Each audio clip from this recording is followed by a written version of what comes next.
शहर को जितने पैसे चाहिए मैं दे दूंगा, जो उसकी डिमांड है। तुम बात करो उससे। Manisha, I want to talk to you. तुम अगर सही तरीके से केस जीत सकते हो तो जीत लो। कितने पैसे लिए हैं तुमने कामरान से? सर कैसी बात कर रहे हैं आप? ज्यादा ही ना करो मेरे सामने। ये अदालत मिस्टर रोहित को ये हुक्म देती है कि वो अगली समाअत पे अदालत में हाजिर हो। बल्कि यही नहीं, मैं माफी तक मांग लूंगा उससे। आप क्यों फिक्र कर रहे हैं? लेकिन मैं तुम्हें रोहित की झूठी गवाही के जरिए केस जीतने नहीं दूंगी। मैं कुछ भी करने के लिए तैयार। अब मैं खुद इस केस की तह तक पहुंच।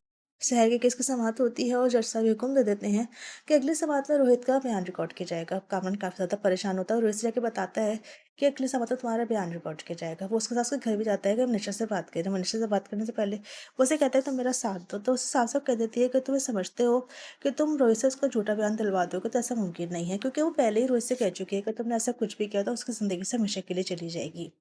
तो उसे जाने जो एसपी है वो इंस्पेक्टर शफीक से कहता है कि तुमने कितने पैसे लिए कामरान से, तो उसे साफ साफ इनकार कर देता है। तो उससे बहुत ज़्यादा सख्त लहजे में उससे कहता है कि तुम अपनी फ़िक्र करो और अपनी जॉब की भी फ़िक्र करो, क्योंकि अब इसकी केस की जो आगे जितनी भी बातचीत होगी वो मैं करूँगा, मैं उस पूरे केस को देखूंगा।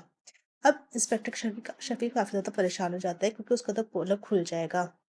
तो उसे जाने जब मनीषा और कामना के दौरान बात हो रही होती है तो उससे वो कहता है कि तुम शहर से बात करो, मैं कुछ भी करने के लिए तैयार हूँ, मुझसे माफ़ी तक माँग लूँगा, उसको कोई पैसों के है तो मैं पैसे भी दे दूँगा, तुम किसी भी तरीके से उससे बात कर लो कि बाहर ही बाहर इस केस का हम जो कुछ सलूशन निकाल लें।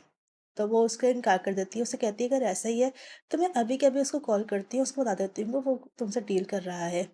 तो वो रोहित काफ़ी ज़्यादा परेशान हो जाता है, उसे कहता है तो इस तरह की कोई बात करने की ज़रूरत नहीं है, हम आपस में पहले खुद बात करते हैं फिर आगे कोई बात की जाएगी।